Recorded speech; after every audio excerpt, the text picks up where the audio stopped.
you're wearing too, yeah.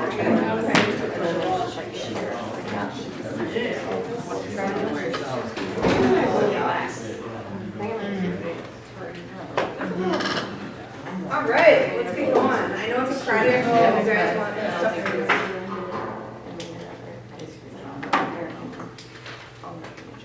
All right, so today we're going to talk about purchase order entry. We have some new steps with that process. We're also going to talk about the fixture assembly process, a few changes there. We have a new tool, purchase order tracker we're going to talk about. We're going to talk a little bit about invoicing and sales categories. Corinne's going to come up and talk about our new training curriculum, and then we have a few miscellaneous updates and reminders. Okay? I'll try and get you guys up earlier. All right, so if you want to grab your purchase order entry SOP. So a few changes. A couple of you guys have been entering in your forecast projects into an Excel spreadsheet. We're no longer going to have to do that. We're going to now use our purchase order. This helps give us visibility to space needs because, you know, right now it's kind of tough to find space. So that'll give us visibility of those projects and then also additional resources. So if you have any fixture assembly projects coming or fab projects coming and it's not yet approved to enter a purchase order, you'll now need to enter one and you're going to change the status to pending. So that's going to tell us it's forecast and it'll give us visibility that it's coming. Also, if you have hardware or different purchase orders that are greater than 10 pallets, we'll also want to see the forecast for that. That helps our operations team know we may need to go get another building. We need to bring in more trucks. It helps us be in front of that. So what you'll do is you'll create your purchase order, change it to pending. In your description, you're going to enter your confidence percentage. So 60% chance we're going to get this project, 80% chance. It just kind of lets us know how firm this project is. Also, you'll enter in the estimated dollar amount as well in that description. So that is on page, I'm not very good at following the steps as we go through it. So step 1.2, and then the description is 1.3, so it tells you that. So that's on the forecast. Any questions on forecast? Okay. We also have a new vendor code called TDGASY. So now for fixture assembly projects, you no longer will be using TDG Fab, you're going to use TDG ASY. This helps us split that out, have visibility of what Dan's team is working on and what the Fab team is working on. So it makes it really clean. Okay, fixture assembly, TDG ASY. Then we also have two new fields. So number of pallets and pallet size. So this is another way for us to have visibility of the space needs. So if you have 200 pallets coming in, we know right away up front from a forecast as it's going through to a live order. If you don't know, at least just estimate to give us an idea. Is it 100 pallets? Is it 1 pallet? Just gives a really great visibility. If your forecast ends up being just forecast and ends up being canceled, you'll change that status to cancel, it'll go away. If it becomes a live order, you now just need to change that status to open, and then you can go in and adjust and add your different specs and things for your vendor. Your vendor PO acknowledgement. So the vendor's like, yep, we're going to do this project. Make sure when they send you that acknowledgement that you're verifying your price, your quantity, and your date. Our purchase orders are a source of truth now. So no longer do you guys have to go and send all these emails, or do you need to track it in a separate Excel spreadsheet? We're using our purchase order. We're using the data in the system, and we're going to provide tools based off of that data you enter. So we need to make sure that we're very accurate with what we're putting in. So I know sometimes people put in $1 because you don't know your price yet. We need to make sure we're going back and changing that. If we don't, the appropriate costs aren't going in the right buckets, which can be an accounting nightmare. And then you'll get lots of emails from here. So let's make sure that we're going back and validating. Our receiving department is going to use this information. Our shipping department is going to use it, operations. So there's a lot of people that are going to be looking at these numbers now. and we're gonna be able to pull reporting and things like that. So let's make sure source of truth, kind of like our production tickets are source of truth, our purchase order is for the other side. And then, say you have an order come in and only 48 out of the 50 were received, well, that too sits out there forever. We have purchase orders open from 2010, like crazy, like 10,000 purchase orders. I mean, it was nuts when I opened this dashboard. So we need to make sure and close that too. The system doesn't know. The system thinks that two's still coming. So we need to go and change that status to closed. Okay? Any questions on purchase order at all? Corinne has a few reminders just about different things in purchase order entry. Yeah, Amanda talked about some new things, which most of all that is the red stuff on the SOP. I just have a couple, few reminders from Amanda she wanted me to mention to you guys. So, on page 2, we talked about the description. I just wanted to also let you guys know, do any of you use FAB for heat bending? Do you ever have a project where you don't have a drawing and you're trying to type out the explanation of how to bend it, where to bend it? They actually have a tool that I found out when I was over there the other day that we just added to the workflow, and you guys can utilize it as well. What is it called? It's FAB Heat Bend under step 2. It's a cheat sheet for you guys, so you can just use this, enter in the numbers that you need, and then you don't have to try to type it out and write an explanation. It's a lot quicker and a lot easier. So if you are doing heat bending, this is a nice tool for you guys for that. And again, it is on the workflow ready to go for you guys live right now. So there's that. And then, Well, that's really nice. yeah, isn't it? Yeah, I went over there and Carrie showed it to me. I was like, I've never seen this before. He's like, yeah, I think I've only given it to like 1 or 2 people. So now you guys have this Yeah, that's nice. for your use. So I'm going to skip to page 4, just some reminders about the job activity at the top of that page. If this is a job-related PO, which I think pretty much all of you should be job-related, just make sure that you're putting in your job number and your part number. I don't think it's that often, but every now and then, Ann said she has a few that come through that don't have a job number, so just make sure you have that updated on there. And then when you do have that, when you go down to that other, the GL account, you can always leave that as default. If you have a job-related PO, which is what you guys are all using, just leave that as default. You don't need to change that at all. That's for if you have a non-job-related purchase order. Okay, so just keep that as So default. that's super important. So what that field does is it allocates the cost to the appropriate bucket. If we change it, they're not going to go in the right spot. Again, that causes issues in accounting.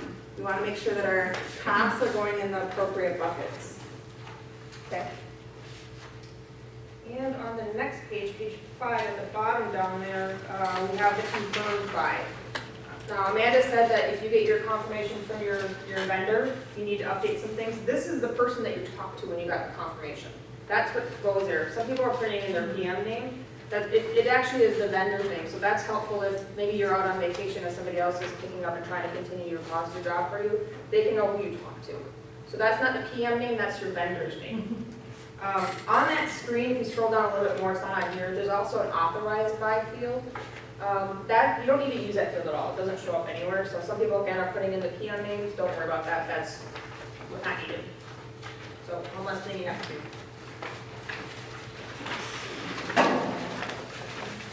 Most of this we talked about. And then I guess just a reminder on the last page. Have any of you guys had your unreceived purchase orders, received, unreceived? If you had to edit it at all.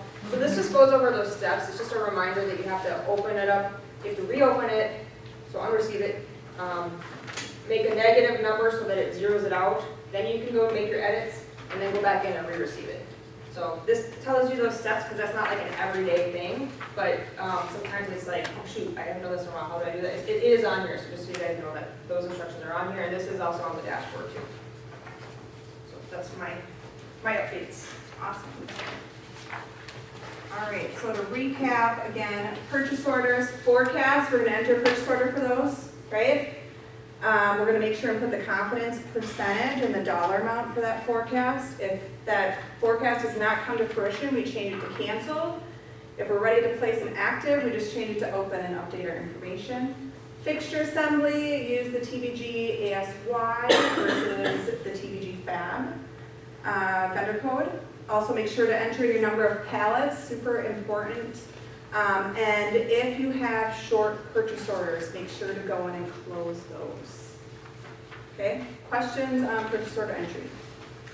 When does, it's weird because I was an hour ago entering a keep and purchase order to Fab. So when does that TBD assembly kick in? I know this was for Fab, but when is? That is live, it's in the system now. It should be.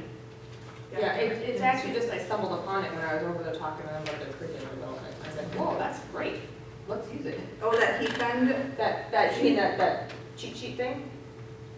No, the vendor code. Yeah, the Oh, I'm vendor sorry. code is live. Chad put that in a couple days ago. And then the heat bend sheet is already in the workflow, ready for you guys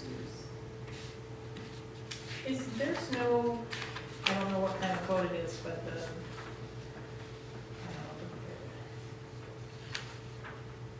don't know, if something needs to go to Dan's team to be assembled, Mhm. when it's done at Fab or done wherever, there's no, like, they don't have a name or a code anywhere. So it's TVG ASY is exactly when you would use that. Right, that, yeah, I'll have to figure out what, it's not the GL account, it's somewhere else, it just, there's nothing that says, The sales category you're I think talking it's the about? sales That category. you select on the purchase order, you need the sales category? Mhm. She's saying there's not one there. So there's not a fixture assembly sales category. I think that's it. that might not be the right category, you can drop down and think maybe it, but, when I find it again, I will send you an email. Invoice and or ask. purchase order? It's purchase order, you have to tell it. It's the activity code. Yeah, that's what it is, activity code, thank you. Ah, So like on page 4, right here, right, you have to tell it where it's going. Under step 1.7, Okay. you're supposed to pick where it's supposed to. Sometimes you're guessing. yeah, the bucket. Yeah. Yeah, we don't want to guess. That's never good. Let me find out.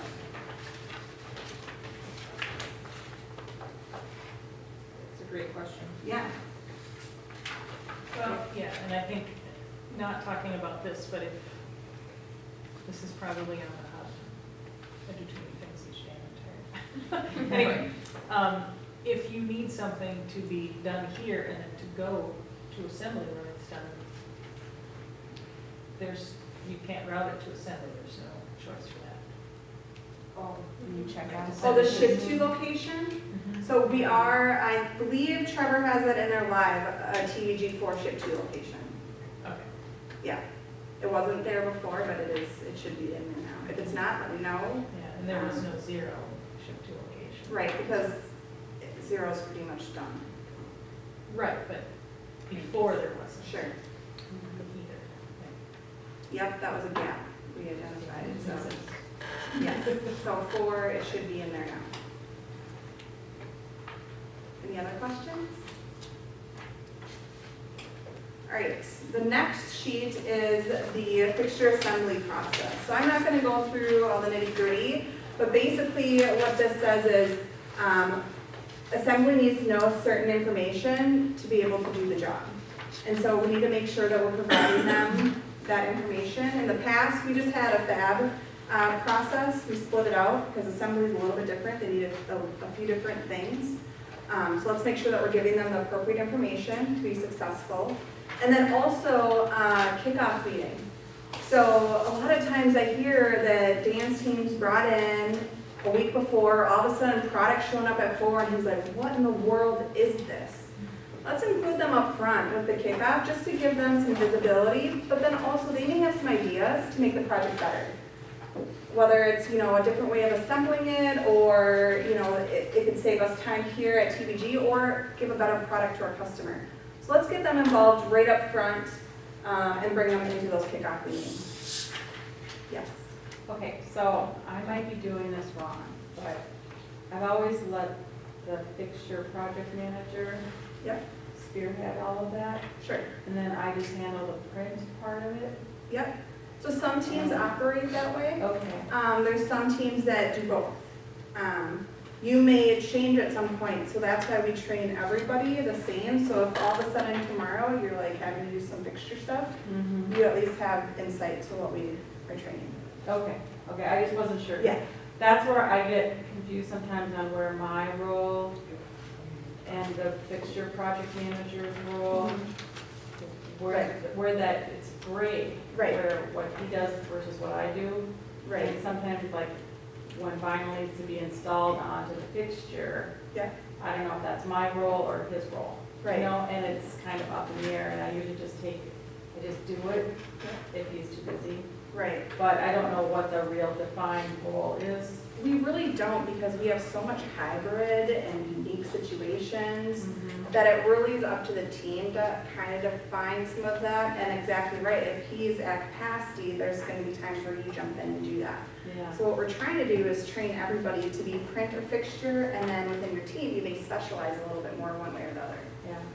I think the problem is that sometimes you end up doing twice the stuff, because he's doing it, then I'm doing it, and then Dan McNeil's team is like, what is going on? Right. And Mike, you know, we might be contradicting each other, so that's, Right, I We think just we have need to to make work it on that. clear for projects on who's taking which activities. yeah, and we're working on that, but I just thought I'd bring it up in the forum, so to see if anybody else has So, questions. good question. In other teams, how do you guys handle it? I know you guys are very separated, role defined. Yeah. How do you guys handle that type of situation? I guess the fixture project manager would take on a lot of the assembly parts of it. Okay. Anything through print, Aaron Stein would take, and then we would take it from there, to be honest. Okay. We would take fab assembly, any of that. So with our team, it's the fixture project manager that takes that. Okay, good to know. How are the other teams? I was just going to say that's where that active collab is nice because you can list all of the tasks that need to happen and then assign them to people, so it's pretty clear then. Yeah, we're in the process of figuring out a project management tool, which one we want to use. There's some teams use Zoho, some use Active Collab, some use Smartsheets. So we're really trying to figure out a standardized tool for that specific situation, defining those rules, defining those tasks. Okay. Yeah, 'cause we don't really use those tools. Right. Yeah. Makes So it challenging. It does make it challenging because these, you know, yeah, very challenging. So we are working on that. It's not a project for tomorrow, but it is on our docket. Okay. Thanks. All right, kickoff meetings, talk about kickoff meetings. So the other thing we have happen with fixture assembly is, I don't know, you guys probably don't ever have this happen where a customer says they want to change the specs or change the date. Never, right? Ever. But if they do, you just need to make sure you're communicating that. Send an email to Dan, to Steve, to the manufacturing MFG email, and let them know, hey, specs change, stop what you're doing, we need to change route. There's nothing worse than they continue doing it and then to find out later it should have been on hold. Same thing with date. You're like, oh, I'm pushing out a week, I'm giving them extra time, you think it's great. But when you don't tell them, now they have, 200, 400 pallets sitting there that they allocated for a different project. And so they need to know when that pushes out because we may need to move some things temporarily to a different building. We need to bring in a truck. It's just all about that communication, making sure that we're all on the same page. Okay? Let's make sure change orders, rather than the specs, involve them in a kickoff meeting. That's pretty much the gist of it. You can read through the nitty-gritty. Questions on fixture assembly? Yes. So do they have a group email address? We're working on that. Right now, it's Dan, Steve, and the MFG. We'll have to copy. Okay. All right, purchase order tracker. I'm super excited about this one. It is number 27 on the workflow, so you can get to it there. Let me just get it pulled up here. Okay, so now you're going to have visibility to all your purchase orders. On the tracker, you can pick open, you can pick just pending, so that's forecast items, or you can choose both by clicking control and holding that down. You can select more than one. You can select just things coming to TBG1 or all locations. Can You you take can a step choose. back and how did you get where you're at? Yep, so on the workflow, if you go to step 27, it is right here under PO tracking. It is a PACE report, and you can bookmark it if you want to get it faster. Okay, so I can't just find it in Pace, it's not, I have to go there first to find it in I don't Pace? know the location of it. Okay, This is usually kind of the source that we, okay, I'm sure you could, but I don't know the path. okay.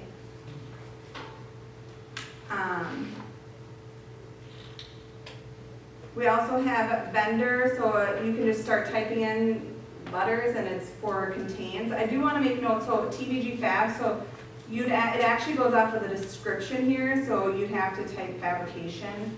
And then it would grab that. Description, requester, so if you want to just see your stuff, you just type in your name. Makes it really easy. Greater than date required or parent job. You know, I know for you guys, you're a lot of times the ones entering the purchase order, but Jordan may want to look at the whole project, all the POs under that. He can just type in that parent job, quickly see all the POs, the hardware, everything. Dan McNeil now has the ability to, for his job, he can just do that parent job and see all that, the stuff he needs for that job. So it makes it really slick and easy for him. So this is where it's super critical that we make sure that we update our dates, because our teams now are going to be driving off of those dates. Our receiving department is going to staff according to things that are coming in. So they now have visibility of what's coming in the next week. They know how much space they need in the receiving area. They know, oh, I need 10 people because holy crap, we got 1,000 pallets coming in, right? They're now going to use this. No longer do you guys have to send them those emails, because they can see exactly what's coming. They have visibility to it. Same thing on the flip side, they're not going to be sending you emails because you now have visibility to just look at received, status.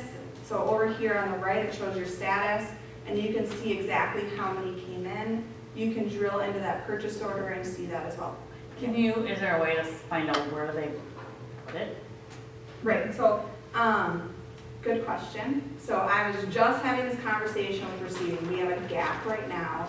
Locator's great up until the end of the process. And then we have inventory, we have WMS, so it's great because we can see where it is on the shelf, but there's this gap in between.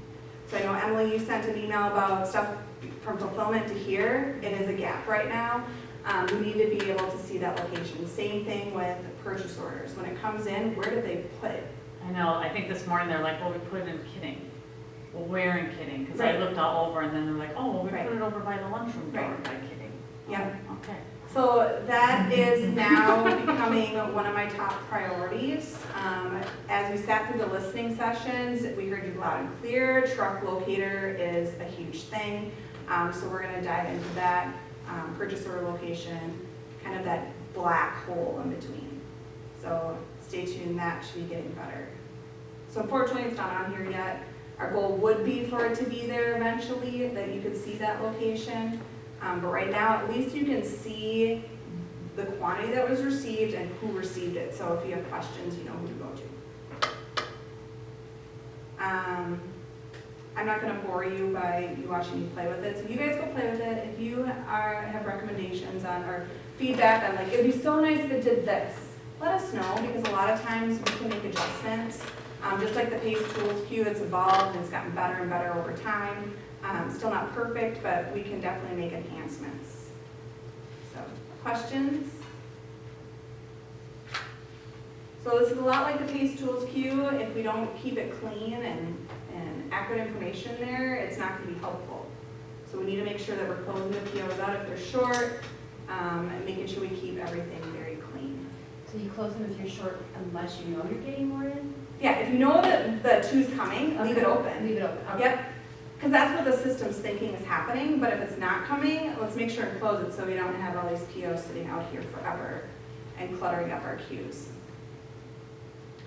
So that's pretty much the gist of this. It's a pretty sweet tool, and I hope that it can help you guys a little bit. So these are our two tracking tools that we focus on. We have a PACE tools queue for a production standpoint, and then this is from a purchase order standpoint. Any other questions on All right, so invoicing, actually, has anybody used the sales category spreadsheet that lists all the sales categories? Tried to, but the link doesn't go anywhere when I try it. Really? But Recently? No, it's been a month. Okay, try again. If it still doesn't work, let me know. Because on my end it works, so something's going on then if you can't get to it. But we just made some adjustments to it. So in the past, it kind of just listed them all out. It's like, great, but how do I know when to use what? Right? So now it's when to use this code. It tells you exactly, you know, if it was printed on the HP 3000, use this code. It makes it a lot easier, so now you don't have all that tribal knowledge on when to use which.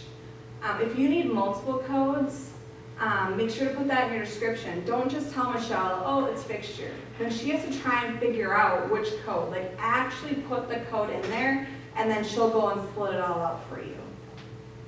Does that make sense?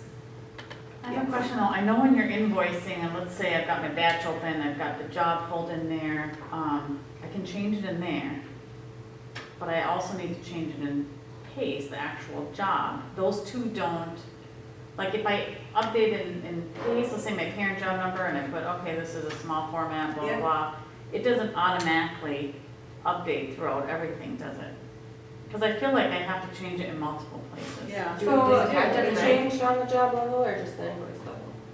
It should be on the invoice level. I don't think it goes backwards. We've though. identified a gap with parent job. I found out it's a custom field. So the functionality for everything to flow isn't there. So we are reevaluating and potentially using what they call project, because then that flows all the way through. So that's something that's kind of coming, but it's still in development. Okay. So that'll help. Right now, it doesn't flow. So we should do it in the parent job and the Well, if your invoice parent level? job changed, then yeah, we should change Okay. that. And then obviously if you have multiples, because sometimes I have small and large, I have to put them in the notes, but then I also have to pick one code though in the invoice as well. Yep. Okay. So when you have multiples, you need to make sure and put an actual code, like the full code, because otherwise Michelle's like, I have no idea what the heck they Okay, mean by that. yeah, because that's happened to me where Yeah. I'm just like, So make sure to put the full code so she can go, oh, yep, get it, I need to divide it and allocate it. But is that just this is the billing level? Yeah, invoice entry. So we don't have to go back to our PACE tickets and change all those, right? Because it doesn't really matter. Not in your PACE tickets, and your parent job is the place where you, Yeah. they have. Because I know, like, with my parent job, if it's a kidding job, usually that parent job is a kidding. You know, that's a it's packing category. kit, yep, so I It's always have kit. to change that. So I always change that to, large format or whatever. Yeah. But I wouldn't have to go back to the PACE job itself and change all those codes. Okay, good. Thank God. That's a lot of tickets. This is more like, we need to make sure that we're putting the right code, we're allocating to the right bucket. What happens is we don't, our dollars aren't going in the right spot. That's like an auditing nightmare. And we do have state of Minnesota is coming to audit us soon. So it's super, super critical that we're picking the right buckets. Same thing with freight. So I know sometimes like a customer does not want to see that separate freight line and they want it just in that unit price. We need to internally go back and separate that freight out as a separate item. So we would email Michelle, say, hey, the freight was this. We charged freight this amount. We lost $250,000. In June, $50,000. And I'm sure we're not like actually losing it, it's just not being allocated to the right bucket. And so we really need to make sure that we're calling out that freight revenue, that code. Okay? Super, super, super important. This affects our profit and loss statements, affects audits. Eventually, we're gonna have the new transit system, so that'll help us be able to see it's purchased. They're working on implementation, so that'll help you guys a ton. But for right now, it's not very visible except for your guys' brains. And so it's super, super important that you guys are calling that out. If you're not putting it on the invoice, you need to email Michelle what that dollar amount is and the code. So putting it in the notes section is not gonna, she's not gonna see it? You can put it there, but I would also send an email Okay. when it's not called out. Because I put things in there sometimes and I feel like nobody's seeing it. Yeah, I was wondering the same Because thing. she'll email me and go, why did you do this? And I'm like, well, I had it specifically in that notes area at the end, and I thought that's where we were supposed to put it, but I don't know. So it's Yeah. not very visible for her, so I would always send an email with those exceptions. Okay. Going forward, we're working on automating it so that you guys don't have to do that. But for right now, it's super critical that we get the right cost in the right, or the right revenue in the right bucket. So I'm a little bit lost on so I can't, it's not coming to me where I would put that GL account in like a line item in an invoice. The sales category, I mean, I'm looking at that GL account number, and the numbers in PACE are 3-digit numbers, and the GL account is a 6-digit number, so I'm not understanding where. Right, they're two different drop-down lists. Not really. Like 005 UV dash, Right. and LF dash UV is a whole different list. Is that the activity code Right. again? I can't, I'm not understanding where the GL account goes. so step 2.3, sales category. And that's a different drop-down than the GL account you're showing us. It's a different list.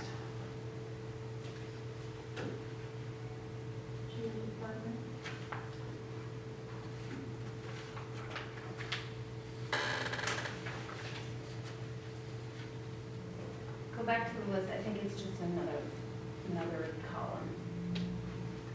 Oh, it's right here.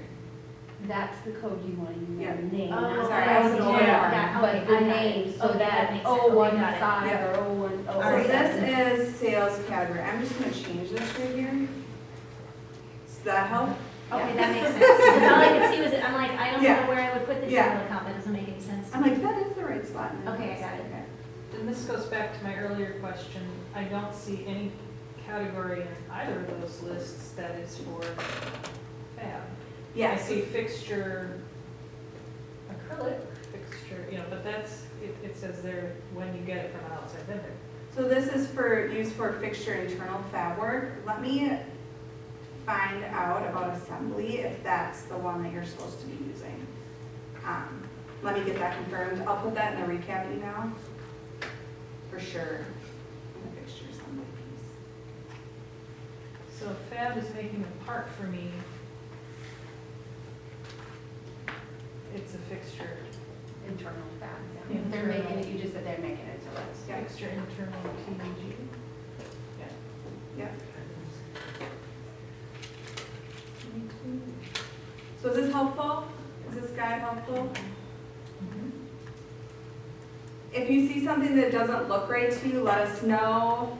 If you're like, hey, this would be helpful to add to the sales category as reference, let us know.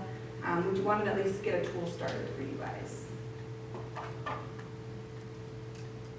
And that is located under step 30. You can click right there on that sales category. Reference guide. Also, reminder, do not close jobs before you invoice. Make sure you do your invoice entry first, then close your jobs. That affects things on the back end if we don't do it in the right order. Okay?